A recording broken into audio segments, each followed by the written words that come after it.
Hello friends, आज हम discuss करेंगे क्वांटम यील्ड के बारे में। देखिए, अगर हम किसी भी फोटोकेमिकल रिएक्शन की एफिशिएंसी की बात करें तो उसको हम क्वांटम यील्ड या क्वांटम एफिशिएंसी के फॉर्म में एक्सप्रेस करते हैं और इसको हम फाई से डिनोट करते हैं। अब बात करते हैं इसकी डेफिनेशन की। तो देखिए, जब एक क्वांटम लाइट एब्जॉर्ब होती है तो कितने मॉलिक्यूल रिएक्ट करते हैं, तो इसी को हम क्वांटम यील्ड कहते हैं। और क्वांटम यील्ड किसी भी फोटोकेमिकल रिएक्शन में नंबर ऑफ फोटोन एब्जॉर्ब और number of molecules taking part के बीच की एक रिलेशनशिप होती है। सिंपली हम कह सकते हैं, अगर किसी रिएक्शन में गिवन टाइम में 100 मॉलिक्यूल्स रिएक्ट कर रहे हैं और वो 100 क्वांटा एब्जॉर्ब कर रहे हैं तो उसकी एफिशिएंसी हो जाएगी 1।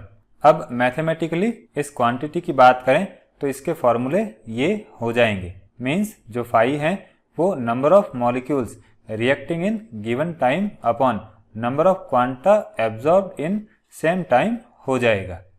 इसी तरह से इसको हम number of moles reacting in given time upon number of Einstein absorbed in same time भी लिख सकते हैं, या इसको हम rate of chemical reaction upon number of Einstein absorb इसके फॉर्म में भी लिख सकते हैं। अब अगर हम क्वांटम यील्ड या क्वांटम एफिशिएंसी के कंसेप्ट की बात करें तो इसको सबसे पहले आइंस्टीन ने इंट्रोड्यूस किया था, और अगर स्टॉक आइंस्टीन लॉ करेक्ट होता है तो उस केस में फाई की वैल्यू या क्वांटम यील्ड की वैल्यू यूनिटी होनी चाहिए। मीन्स फाई की वैल्यू 1 आनी चाहिए। लेकिन बाद में ये रियलाइज हुआ कि स्टॉक आइंस्टीन लॉ या लॉ ऑफ फोटोकेमिकल इक्विवेलेंस सिर्फ प्राइमरी प्रोसेसेस पर ही एप्लीकेबल होता है। देखिए, अगर हम फोटोकेमिस्ट्री में प्राइमरी प्रोसेस की बात करें तो इसमें कोई भी मॉलिक्यूल क्वांटा या फोटोन एब्जॉर्ब करता है और एक्साइटेड होता है।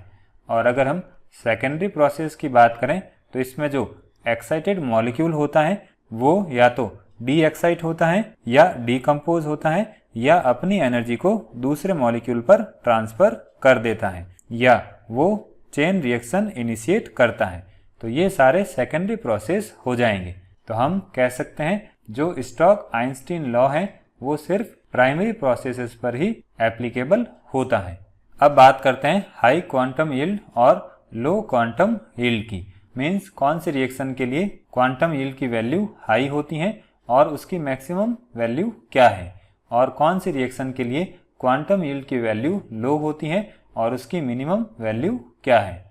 तो देखिए, कई सारी फोटोकेमिकल रिएक्शंस की बात करें तो उनके लिए हाई क्वांटम यील्ड की वैल्यू 10⁻⁶ तक भी होती हैं और लो क्वांटम यील्ड की वैल्यू 10⁻⁻² तक भी होती हैं।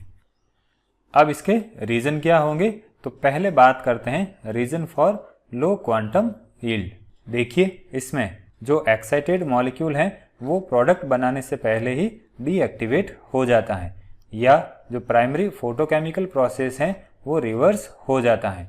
मीन्स जो मॉलिक्यूल लाइट या क्वांटा एब्जॉर्ब करता है वो वापस रिलीज कर देता है।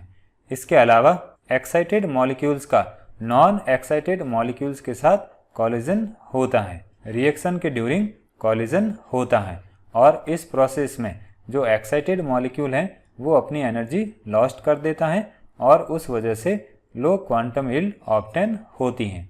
इसके अलावा रिएक्टिंग मॉलिक्यूल्स के जो डिसोसिएटेड फ्रेगमेंट्स होते हैं वो रिकम्बाइन होके ओरिजिनल मॉलिक्यूल्स बना देते हैं। तो ये हो जाएंगे कुछ लो क्वांटम यील्ड के रीज़न। अब बात करते हैं हाई क्वांटम यील्ड के लिए कौन कौन से रीजन रेस्पॉन्सिबल होते हैं। तो देखिए, अगर हम रेडिएशन एब्जॉर्प्शन के प्राइमरी प्रोसेस की बात करें तो इससे एक्साइटेड फ्री रेडिकल्स ऑब्टेन होते हैं जो कि एक चैन रिएक्शन शो करते हैं और इस वजह से हाई क्वांटम यील्ड ऑब्टेन होती हैं।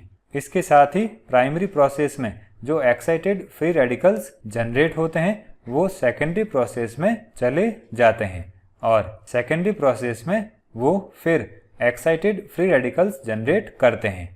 तो हम कह सकते हैं रेडिएशन के एक क्वांटम के एब्जॉर्प्शन से कई सारे रिएक्टेंट केमिकल रिएक्शन शो करते हैं और इस वजह से जो क्वांटम यील्ड की वैल्यू है वो हायर देन यूनिटी हो जाती हैं।